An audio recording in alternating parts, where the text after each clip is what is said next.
I'm here with Susan Garrett, and from a Canadian, proud Canadian, right, Susan? Absolutely. Yes. Where do you live? About an hour outside of Toronto. And Susan is specialized. I will let her actually explain a little bit about herself, but she's actually has a website. What's your website, Susan? Clickerdogs.com. Clickerdogs.com. Yes. And can you start telling a little bit about yourself? So what do you do, and how do you... I am a professional dog trainer, and I give lectures all over the world on how to teach dog training through the use of games and positive motivation. But I'm probably best known for my excellence in the field of dog agility, which is the sport where the dogs go over the jumps and through the tunnels and the weed poles. That sport that we see on ESPN, right? ESPN, yes. My gosh. Absolutely. So I compete. I still compete. I love to compete in dog agility.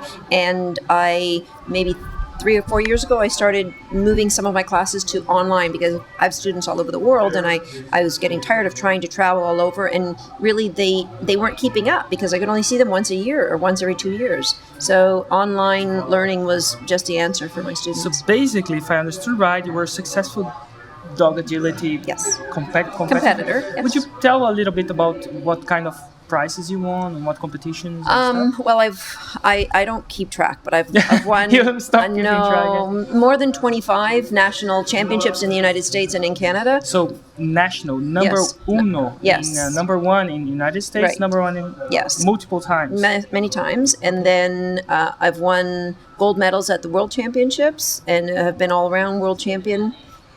I don't know, several times. So you've been the number one world champion on the dog agility. Yes. Oh, that's great. Yes. And then so that you're an expert of this dog agility, and you had people to teach, right? Yes. And then you decided, I'm just trying to repeat to consolidate in my mind as well so that I can understand. So then you went and say, hey, I could make a bigger impact if I actually teach people dog agility online. If you think about dog agility, we have like the dog market. Mm-hmm. Within the dog market, there is a sub niche of the dog market is dog agility. Yes. So it's not for everyone. It's just for people that want to compete on that thing, right? I do some of my training will be applicable to just general dog training, but they come to me from the dog agility market. Yeah, and I suppose when you decided to go online, you put up a website and loads of people start signing up and buying like crazy, and everything was good. No, I had a website for many years, maybe 10 or 12 years, and I would put products. I have books. I've been won awards for my books and DVDs, but very few of them would sell. Most of them would sell from the wholesalers, like the big stores. Yeah, so that's where most of the sales would happen, and then I decided I was going to try online marketing, and it was really a gut instinct that said look for something different, to be home more and to help more people. Yes, and then you say, hey, so you had some success, not too much success, but some moderate success in the offline market, wholesale, and then you started to go online. And when you decided to, I just got a little bit distracted, but when you decided to go online, did it actually work from start? You just put a website and it worked? Because a lot of people think that you have to be lucky and you were going to put a website and always start from... Really, you have to honestly and sincerely want to help people, and that's got to be your motivation. And so I started by putting up a blog and by sharing information there, and of course people knew who I was because of all the winning that I've done. And then I decided to do a launch with a DVD, but I didn't have a list, so that was the tough thing. Okay, so like launch, like Jeff Walker. Yes, launch, like a right? Jeff Walker launch. So you decided to get education, to go the extra mile. Yeah. And you wanted to launch a new product, but you didn't have a list. Okay, if you recognize the situation, so how did you actually? So I just I had from our website a bunch some names from people who have bought, and then from people who come to my clinics, and I put them together, and maybe I had 600 names.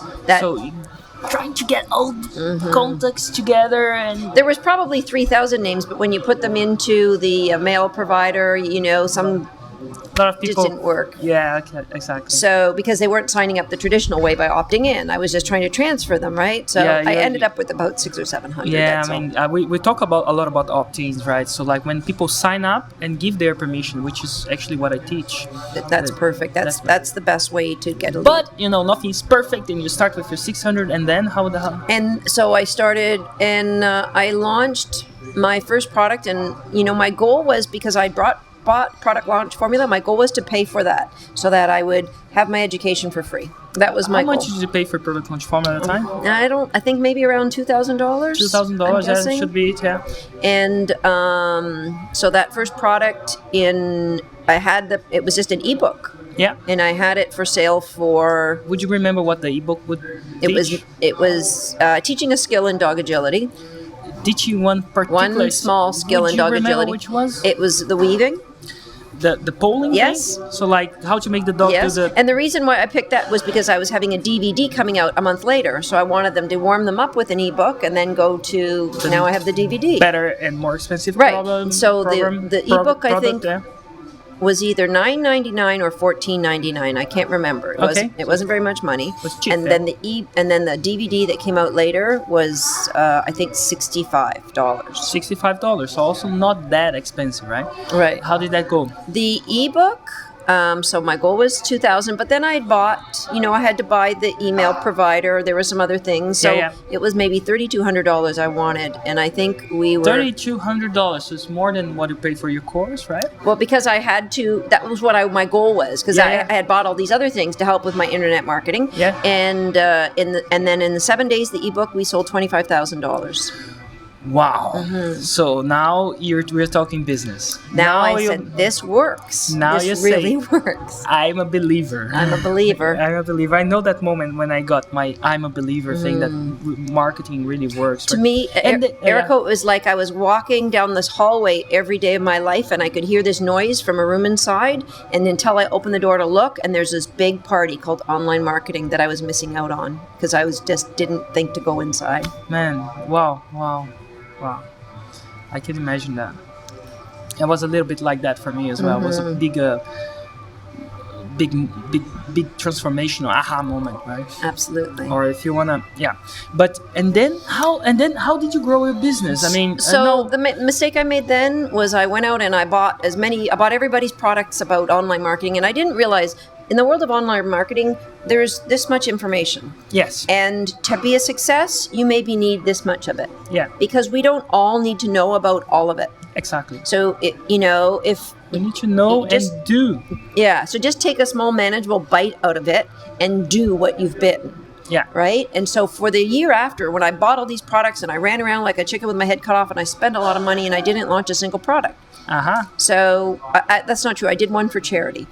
So then, and then I got focused again. I went back to Jeff Walker's product, and then I did an online course, and that's really what has snowballed me into. I had to do a list building because my list of 700 people, maybe it grew to, after that first launch, it maybe grew to 2,000 or 3,000. Yes. And then... So the launch actually, besides giving you the 25,000, if I remember correctly, it actually grew your list. Yeah, more than tripled. Yeah. So then I decided I want it to be bigger because I knew there was a lot more people in dog agility. So one of the things that I did, and I've told you about, is I gave out one dog training tip a day for 28 days in the month of February.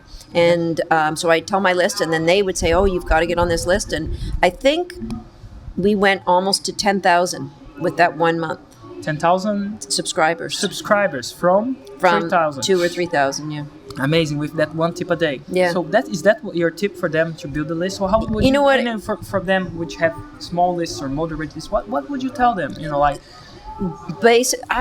things that I tell people is, don't ever lose sight of what your goal is to help people, because the moment you focus on making money, then your goal will become more unattainable. That the money is nice, it allows you to do other things with your life, but you really should be driven from a heart place of helping people, from service. And when you do that, everything falls into place. The other thing, whenever we make a big decision like paying $2,000 for a course, there's a little voice inside of our head that said, it's a scam. You don't doesn't buy work. it. You can't pay $10,000 to get a coach for internet marketing. That's crazy. It does not going to work. So we're always going to hear this little voice, but you need to go to a quiet place and really listen to what your gut instincts tell you. There's always going to be a negative voice. And if your gut is saying it's negative, then walk away. But when I learned just to listen to what my gut was telling me, it always led me in the right direction. I never made a mistake. Wow, right? that's great. So that the list is important because you can help more people. So I would say the most important thing is to build your list and to take care of your list and to really go back to helping people. Your blog, your list, and then your products. And another thing that I think I could go on forever about this, but I think that people, when they have success, then they think, oh, I'm not worthy, or this isn't. But you have to remember, you have to keep putting out products because you're helping so many people. And by you not putting out products, then you're letting people down. They can't move forward with with the lessons they could learn from you if you won't be brave and put that out for them. That's great. And I want to get back to this helping thing. And before I go there, and I mean, fast forward all this time. When did you actually started being really serious on online business? I would say it was that first course that What year classroom. was that? I mean, when you actually start working for well, I guess it was the first ebook was when I saw the online work was working. What year was that? 2009 maybe. So 2009, and fast forward right now, how big is your business? Yeah, it's huge. It's bigger than I could ever have imagined that it would be. So and my online business is far bigger than my offline in-person business. I love both of them, but so you keep it balanced. And now I have a team of people that work for me and help me with it so that I can keep helping others in person. Great. And I want to we have a lot of people going in the back of this interview, which is great for the sound, right? Dog agility fans, I think that's what it is. Fans. But Susan, I would like to finish. I usually have I like to finish the interview asking you, if I were to take your reputation as who you are, if I were to take your contacts, if I were to take all these things that you built over these years, and if you had to start from scratch, what would you do and how would you do it? Maybe even in a different country, how would you do it? Because now we know stuff, right? Another way of actually asking this question is that if you could time travel and go back to 2009 or 2000 something, and you would speak to yourself and say, what would you say to yourself? Trust your instincts. Trust your instincts, and if it doesn't feel right, then don't do it. But be brave and make that jump and do something. So many people get into this and they just want to keep learning, and they want it to be perfect before they go out and try to sell. Yeah. And you want to trust your instincts, and done is better than perfect.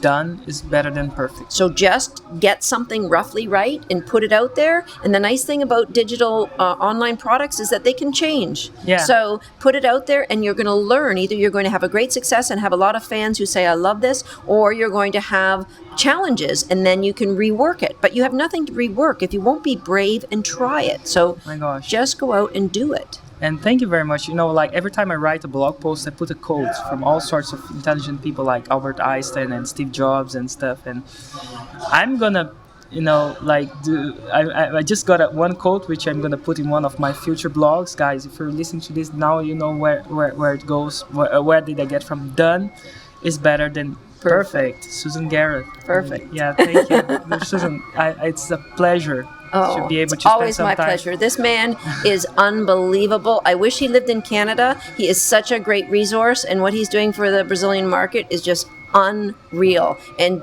just tell all your friends to take advantage of him because he's such a giving person. I resonate so well with where he comes from, the place of service. So good luck with your business, and good luck to each of you with your businesses. Wow, thank you. You're welcome.